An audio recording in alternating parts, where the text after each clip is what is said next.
Hello friends, कैसे हैं आप लोग। तो आज हम लोगों ने मॉर्निंग की क्लास में जूम पर ग्रेटेस्ट इंटीजर फंक्शन और फ्रैक्शनल पार्ट फंक्शन पढ़ लिया। ठीक है, अभी आज हम लोग अभी स्टार्ट करने वाले हैं न्यू चैप्टर कॉम्प्लेक्स नंबर। तो आप सोच रहे हो उसकी प्रैक्टिस, उसके क्वेश्चन कहाँ गए। तो उसके जो क्वेश्चन है, जो बाकी जो वैसे तो फंक्शन आपका फिनिश हो गया, कुछ एक दो टॉपिक और बाकी है जूम की नेक्स्ट संडे की क्लास में हम लोग कवर कर रहे हैं, क्योंकि वो टॉपिक जब सामने आप लोगों की क्वेश्चन आंसरिंग होगी तभी अच्छे से क्लियर हो पाए। तो अभी आज के लिए हम लोग नया चैप्टर स्टार्ट करते हैं एनसीईआरटी का कॉम्प्लेक्स नंबर। तो देखिए क्या है चैप्टर में। चलिए स्टार्ट करते हैं। आज का न्यू टॉपिक न्यू चैप्टर है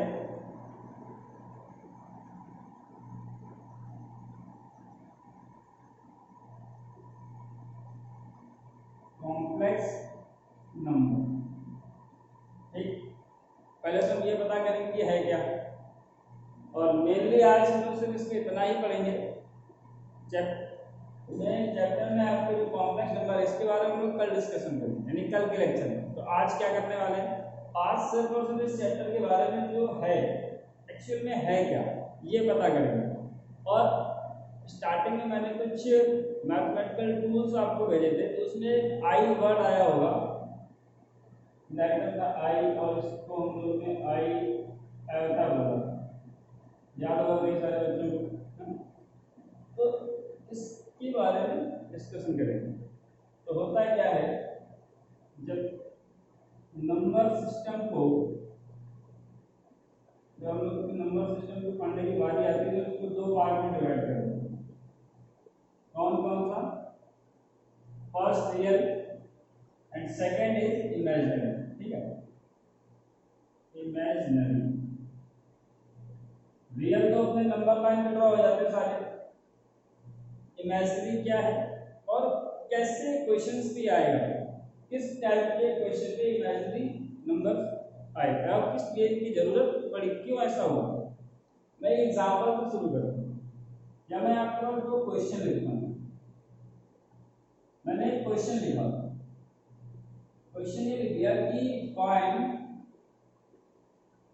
real solution of x square plus 1 equal to 0।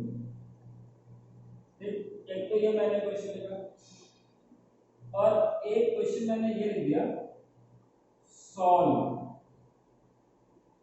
X square plus 1 equal to 0।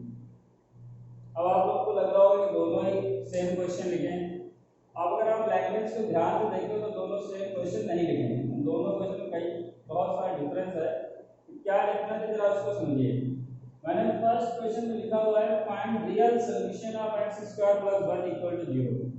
आपके पास x की ऐसी कोई वैल्यू है कि जो मैं यहाँ पर लिखूं और ये 0 हो जाए, तो आपको रियल सॉल्यूशन रियल नंबर देना है आंसर। तो आप लोग जानते हो ऐसा कोई भी x का वैल्यू नहीं है पूरे रियल नंबर के सिस्टम में जो इसको सेटिस्फाई कर ले। क्योंकि आप जैसे ही 0 देते हो x की वैल्यू, मान लो आपने 0 दे दी तो ये 1 आ जाएगा, 1 इक्वल टू 0 तो होता नहीं है, तो ये सेटिस्फाई नहीं होगा। ठीक है, अब मान लो आप माइनस दोगे तो माइनस जैसे ही आप नेगेटिव नंबर दोगे तो स्क्वायर करोगे तो पॉजिटिव हो जाएगा।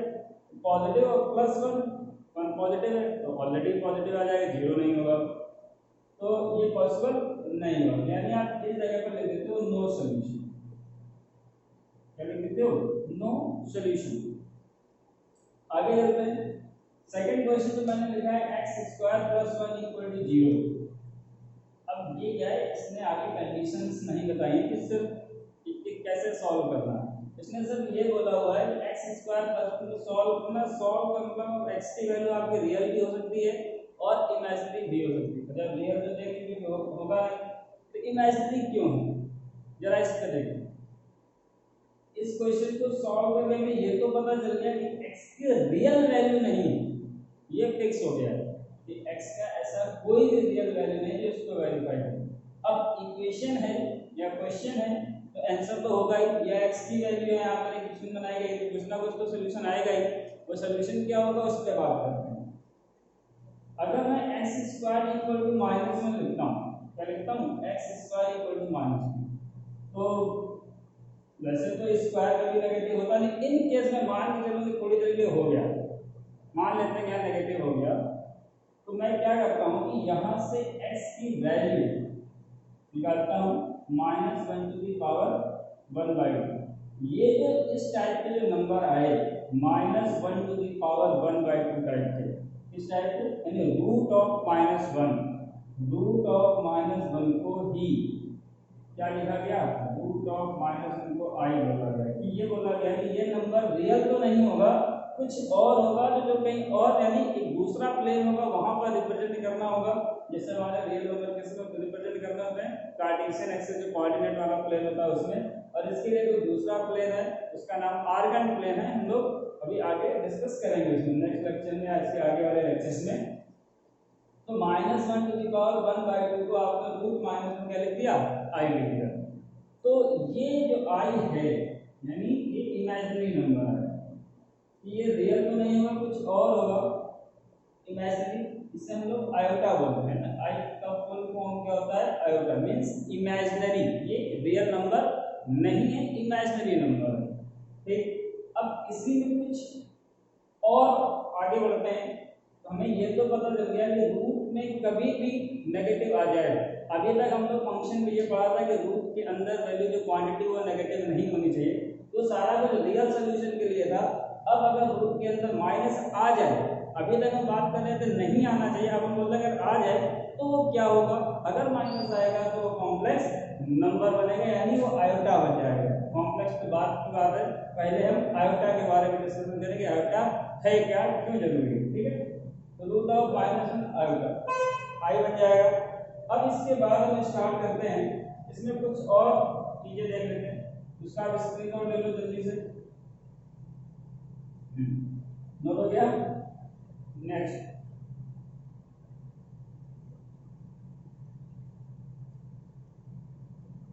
Root of -1 equal to i. Okay,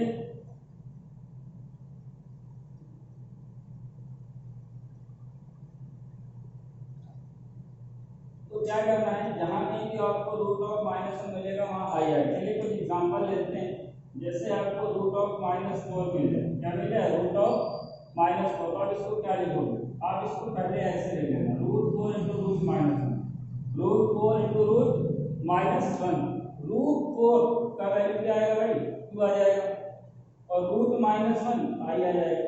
ये ध्यान रखिए, √-4 क्या आएगा, 2 आएगा। ठीक, अभी तक आपसे 4 का स्क्वायर रूट पूछता है तो आप फटाफट 2 बता देते थे। अब अगर आपसे -4 का पूछता है तो आप क्या बताओगे, 2 आएगा। जैसे मान लीजिए मैंने पूछ दिया -36, तो आप क्या बोलोगे, 36 × √-1 इट इज 6i। या फिर आपसे बोल दिया कि -7, तो आप क्या करोगे, √7 × √-1, तो √7 रैशनल ऐसे लिखा है तो √-1 क्या बन जाएगा आपका i। तो ये चीजें आप ध्यान रखेंगे। अब आपको याद होगा, जैसे मान लीजिए मैंने कहा कि -√4 और √-36, आपसे इसकी वैल्यू पूछी जाए तो आप क्या करोगे, आपने ये रूल पढ़ा रखा होगा, √a × √b = √ab, √a × √b = √ab, ऐसा होता है। तो आप क्या करोगे, मल्टीप्लाई कर दोगे ना, 4 × 36 माइनस प्लस हो गया, 4 का स्क्वायर रूट 2 होगा और 36 से क्या हो जाएगा, 6 तो आप होगा 12 आएगा। जबकि ये आंसर रॉन्ग है, ऐसा नहीं हो सकता। जब ये फॉर्मूला लग रहा होता है तो ए और बी आपके पॉजिटिव होने चाहिए, ये रूल होता है वहां पर। आपने जब पावर एंड एक्सपोनेंट पढ़ा होगा, ए और बी, जब ये रूल आप अप्लाई कर रहे हो तो एटलीस्ट 1 नंबर ऐसा हो जो पॉजिटिव हो, दोनों नेगेटिव कभी नहीं हो सकते। जैसे आप यहाँ देखो √-4 था, तो इसको मैंने यही फॉर्मूला लगाया था, एक तो क्या रखा मैंने पॉजिटिव √4 और √-1, तो यहाँ पर आंसर क्या आएगा, इस जगह पर आंसर ऐसा आएगा, √-4 मैंने यहाँ पर निकाला हुआ था 2i आया, √-36 मैंने निकाला था 6i आया। ठीक, तो ये कितना हो जाएगा 12i² की वैल्यू कितना होता है -1। अभी मैं बताऊंगा कैसे -1 होता है।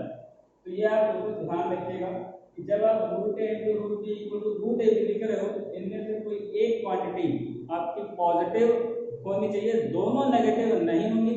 अगर दोनों नेगेटिव होंगी तो रूल अप्लाई नहीं हो सकता। ठीक है, ये बात आप ध्यान रखिएगा।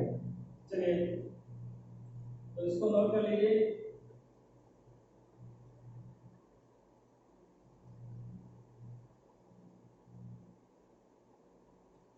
तो मैंने ये बोला कि रूट ऑफ -1 आपका आई है। क्या करना है कि रूट आपको कहीं भी रूट के अंदर -1 जैसा दिखता है, नया रूट के अंदर नेगेटिव नंबर दिखता है, उसको क्या लिख देंगे आई पर। जहां आपको कहीं आगे आई मिलेगा तो वहां पर आप रूट ऑफ -1 नहीं लिखोगे। क्लियर। अब अगर मैं इसका स्क्वायर करता हूं, देखिए ध्यान से, मैंने दोनों साइड पे क्या किया, square, squaring on both side, तो I square,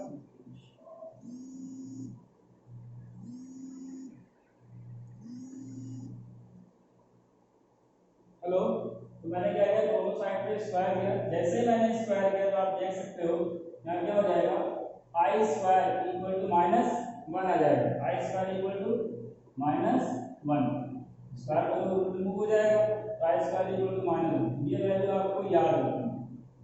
next I cube, क्या हो गया, आई क्यूब। आई क्यूब को आप value I square into I, I square into I. I square की वैल्यू आपने ऊपर निकाला और माइनस में मल्टीप्लाई कर आई, सो आई क्यूब इक्वल टू -आई। ये वैल्यू भी याद रखनी है कि आई क्यूब आपका -आई होता है। फिर नेक्स्ट आई की पावर 4 की बात करते हैं। आई की पावर 4 को आप आई स्क्वायर इनटू आई स्क्वायर लिखेंगे। आई स्क्वायर इनटू आई स्क्वायर को आई स्क्वायर इक्वल टू -1 यहां पे लिखा है, ये -1, so I to the power 4, I to the power 4 equal to -1 into -1 plus 1। तो ये बात याद रखनी है। I to the power 4 1, I to -I, I square -1। जिसमें मैंने स्टार लगाया हुआ, ये आपको बिल्कुल हर हालत पे याद होना चाहिए, बहुत ही ज्यादा जरूरी है, याद होना चाहिए। कैसे समझिए, आई स्क्वायर -1, आई क्यूब -आई, आई पावर 4 1। फिर से बता दे रहा हूँ, ये कैसे आया है, ये आप इस नंबर का स्क्वायर कर दो दोनों साइड, तो आई स्क्वायर इक्वल टू -1। जैसे आपने x स्क्वायर इक्वल टू 1 -1 निकाला, तो मैंने x को आयोटा से रिप्रेजेंट कर दिया। फिर आई क्यूब की बात करते हैं, तो I square into I, I square का -1 था और ये I, -1 into I -I, I to the power 4 I square into I square, I square into -1 iota square -1, इधर भी आयोटा स्क्वायर -1 प्लस 1। फिर next 1 upon I, okay, 1 upon I, 1 upon I क्या होगा, -आई। कैसे होगा, मैं आई से मल्टीप्लाई डिवाइड कर देता हूं, ये क्या हो जाएगा, आई और आई स्क्वायर। आई स्क्वायर बेटा कितना था, -आई, तो याद रखें 1 अपॉन आई क्या होगा, -आई होगा। ठीक है, ये इतनी वैल्यू आपको याद रखनी पड़ेगी। अच्छा, ये इसलिए याद रखनी, आपने जैसे 9th में रैशनलाइजेशन पढ़ा होगा कि जैसे ही आप अपॉन में रूट आता था आप तुरंत उसको क्या करते थे, रैशनलाइज। वैसे ही इस चैप्टर में भी आपको क्या करना है, आपको डिनोमिनेटर पे आई मिलता है यानी आयोटा मिलता है, तो आप क्या करोगे, उसको रैशनलाइज नहीं, यहाँ पर कॉन्जुगेट से मल्टीप्लाई डिवाइड करेंगे। ये बात हम आगे देखेंगे। यानी जैसे आप रैशनलाइजेशन करने से क्या मिलता है, डिनोमिनेटर से रूट रिमूव हो जाता है, वैसे ही यहाँ से आई जब यहाँ पर मल्टीप्लाई किया तो डिनोमिनेटर से क्या रिमूव हो गया, आई रिमूव हो गया, तो -आई आ गया। ये बात ध्यान रखनी है। ये क्यों जरूरी है, अब समझिए।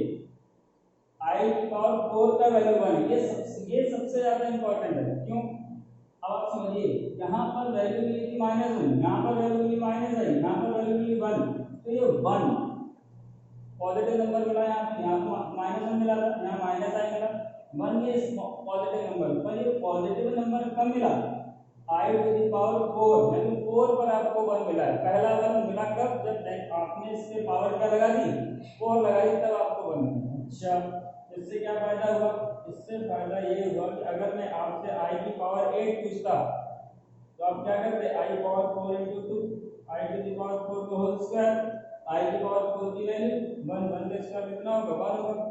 इसलिए अगर आई की पावर 40 पूछता तो आप क्या बताते, 4 इंटू 10, तो आप क्या लिखोगे इसको, I to the power 4 whole power 10, 1, I power 4 कितना है, 1 है, तो 1 टू द पावर 10, 1। आप कुछ भी लिखो इस तरीके से, तो यहाँ से बात ये क्लियर हो जाएगी कि आई की पावर में जब भी 4 का मल्टीपल लिखा होगा तो वैल्यू क्या आने वाली है, 1 फिक्स है, बदलेगा नहीं।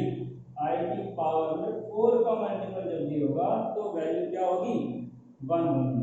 तो आप इसको रूल बना सकते हैं I to the power 4k equal to 1 where k belongs to integers. ये बात ध्यान रखो, जब भी आपको आई की पावर में 4 का मल्टीपल दिखता है तो क्या लिखोगे I to the power 4k equal to 1 where k belongs to integers. Okay, ये बात ध्यान रखिए। अब हमने ये बात तो सीख ली कि अगर आई की पावर में 4 का मल्टीपल दिखता है तो उसकी वैल्यू 1 लिख देंगे। अगर आई की पावर में 4 का मल्टीपल नहीं हुआ तो हम क्या करेंगे, उसके लिए बात करें। ठीक है, चलिए पहले इतना नोट करें।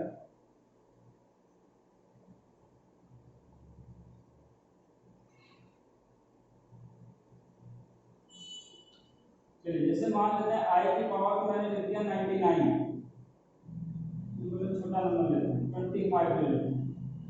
अब आप 25 को डिवाइड करोगे 4 से, तो जब भी आपकी पावर आई की पावर में 4 का मल्टीपल ना हो तो आप उसको किससे डिवाइड करोगे 4 से। करना 4 से डिवाइड है, उससे फायदा क्या है देखिए 4 इंटू 6 प्लस 1 है ना, ये 25 को ऐसा तो लिख सकते हो 4 into 6 plus 1 dividend equal to divider into quotient plus remainder, सबको पता होगा। मैंने 25 को 4 से डिवाइड किया, 6 टाइम डिवाइड होगा प्लस 1, तो मैं इसको पावर और एक्सपोनेंट के फॉर्म में 4 into 6 i into I to the power 1 लिख सकता हूँ। ये रूल की बात सही है, आप जानते हो। इसको आप आई टू द पावर 4 और 6 इंटू आई लिख सकते हो। आई टू द पावर 4 का वैल्यू अभी इसके पहले आपने देखा कितना होता है 1, 1 की पावर 6 कितना होगा 1, तो आपके पास कितना आ गया आई आ गया। तो आई की पावर 25 का वैल्यू कितना आ गया 1। आप ऐसे किसी भी नंबर को देखो तो आप एक बात देखो, चलो एक नंबर और देख लेते हैं। यहाँ पर हो गया आई की पावर वैल्यू मैंने 999 ले लिया, ठीक है। और इसको भाई 4 से डिवाइड करके देखो, कर लो भाई 4 से डिवाइड करना है, 4 हो जाए 8 हो गया यहाँ पर, ठीक है। फिर 19 4 4 जा 16 हो जाएगा यहाँ पर 3 और 9 जा 36 हो जाएगा, कितना बचेगा 2 बचेगा। तो देखिए आप इसको क्या लिखते हो आई की power 4 multiply by 249 plus 3 I to the power 4 into 249 into I cube. इसको आप क्या लिख सकते हो I to the power 4 249 into I cube का वैल्यू माइनस आई, मैंने कहा था याद रखना है, अभी लिखा आपने पीछे आई क्यूब कितना हो जाएगा माइनस आई। तो I to the power 4, I to the power 4 कितना था 1 था, 1 टू द पावर 249 इज 1 और माइनस आई, कितना हो जाएगा माइनस आई। तो ये बात आप देखिए यहाँ पर आई की पावर 999 है, 999 का वैल्यू कितना है माइनस आई आएगा। तो कहने की बात ये है जब भी आपके पास आई की पावर में 4 का मल्टीपल ना हो तो कितना भी बड़ा नंबर हो उससे कोई फर्क नहीं पड़ना है, आप उसको 4 से डिवाइड कीजिए और इस फॉर्मूला जो dividend equal to divider quotient remainder plus 1 के फॉर्म में आप ब्रेक कर दीजिए। अब एक बात सोचो, क्या था जब आपने 25 वाला सॉल्व किया और इसको सॉल्व करते कॉमन से चीज समझ में आती है कि 25 का आपने इसको 4 से डिवाइड किया, जो रिमाइंडर आया ना एक्चुअल आंसर किससे आ रहा है ये आई आ रहा है, तो जो रिमाइंडर था उसी को तो मैंने यहाँ पर रख के आंसर बताया। यहाँ पर भी देखो ये रिमाइंडर कितना आया था 1, तो आई 25 को रिप्लेस करके कितना लिख दिया 1, तो आई की पावर में कितना आई आ गया। यहाँ पर देखते हैं 999 का मैंने इसको डिवाइड किया कितना आया, रिमाइंडर कितना था 3, मैंने इसके प्लेस में क्या लिखा है आई क्यूब। ये देखो आई क्यूब का वैल्यू क्या है माइनस आई, क्योंकि जो जितना पोर्शन 4 के मल्टीपल तो वो वैल्यू तो 1 हो जाएगी, जो बचेगा उसी को तो आपको वैल्यू बतानी है, तो -1। तो यहाँ से हम एक रूल बना लेते हैं, क्या रूल बना लेते हैं I to the power k है कोई नंबर, यहाँ पर k आपका 4 का मल्टीपल नहीं है, ठीक है। तो आप क्या करोगे इसको आप लिखोगे 4p plus r, 4p plus r और आई टू द पावर के क्या बन जाएगा I to the power 4p into I to the power r। अच्छा ये वैल्यू क्या हो जाएगी आई टू द पावर 4p तो 1 हो जाएगा और I to the power r, तो I to the power k equal क्या आ जाएगा I to the power r। तो और यहाँ पर जो k होगा है ना k is not equal to 4m where m belongs to integer, यानी जो k होगा वो 4 का मल्टीपल नहीं है, not belongs to 4m, m belongs to integer। तो जब 4 का मल्टीपल नहीं तो कुछ और होगा जिसमें रिमाइंडर आ रहा होगा कुछ भी, यानी 4 से कंप्लीटली डिविजिबल नहीं होगा। तो ये इस तरीके से आप देखिए, तो आप शॉर्ट में याद कर सकते हो। जब भी आपको कभी ऐसा क्वेश्चन मिले इस टाइप से, आप उसको 4 से डिवाइड कीजिए। इस तरीके से लिखने की कोई जरूरत नहीं है, सब्जेक्टिव में लिख के दिखाना पड़ेगा। जो भी रिमाइंडर आए तो इसके प्लेस में लिख करके आप आंसर बता सकते हो। ये दोनों एग्जांपल मैंने इसके पहले दिए, ये था मैंने इसको डिवाइड किया, जो भी रिमाइंडर आया आपने रफ में डिवाइड किया, रिमाइंडर पता चला कि तो आई की वैल्यू माइनस आई, सीधी सी बात, ये बताना। ठीक है, तो इसको नोट कीजिए। इस पर एक छोटा सा कोई कॉन्सेप्ट और है, वो भी देख लेते हैं। आयोटा का नोट कीजिए जल्दी।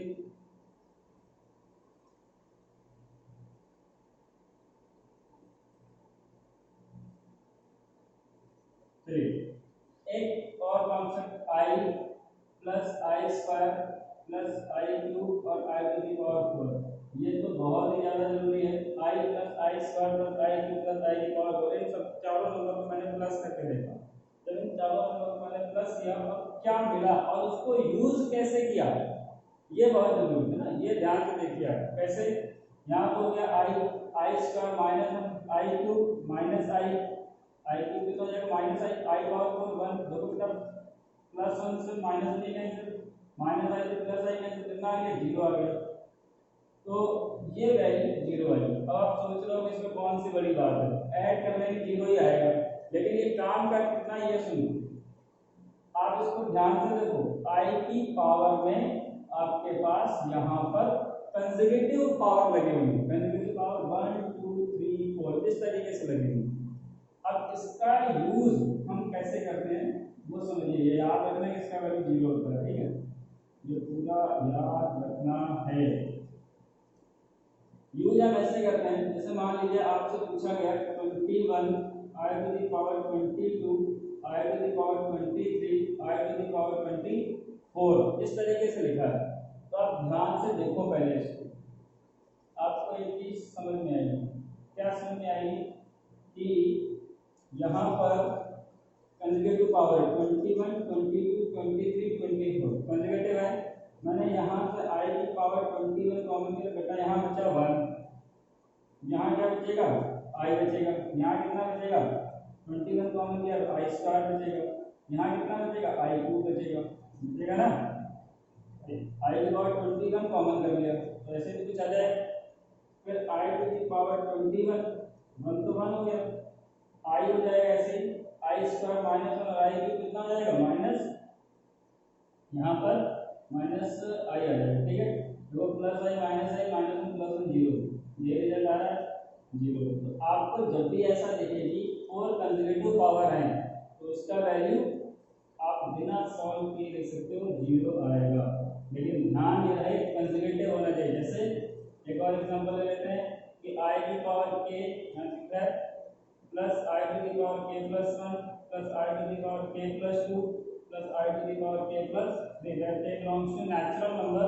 तो आप यहाँ पर लिखिए k belongs to natural number. अब आपको इसकी वैल्यू बतानी है तो आप नीचे कर लिया भाई k plus 1 k plus 2 k plus 3 कैसा ऐसा I to the power k plus I to the power k plus 1 plus I to the power k plus 2 plus I to the power k plus 3, that k belongs to natural number. तो इसका value क्या हो जाएगा भाई 0, क्यों 4 consecutive power है k plus 1 k plus 2 k plus 3 4 consecutive number है, तो इनका वैल्यू क्या हो जाएगा 0, फिनिश। ठीक है, तो ये ध्यान रखें, काम कीजिए। तो ये सिर्फ आज मैंने आयोटा के बारे में बोला, नेक्स्ट लेक्चर में हम लोग वहां पर कॉम्प्लेक्स नंबर के बारे में डिस्कस करेंगे, जो कि चैप्टर का नाम है। ठीक, तो ये आयोटा के बारे में आपको बहुत अच्छे से पहले पता होना चाहिए। तो आप इसको नोट कीजिए, इस पर क्वेश्चन में सेंड कर दो तो आप इसको सॉल्व कीजिएगा। ओके, मिलते हैं नेक्स्ट लेक्चर में। Okay, bye.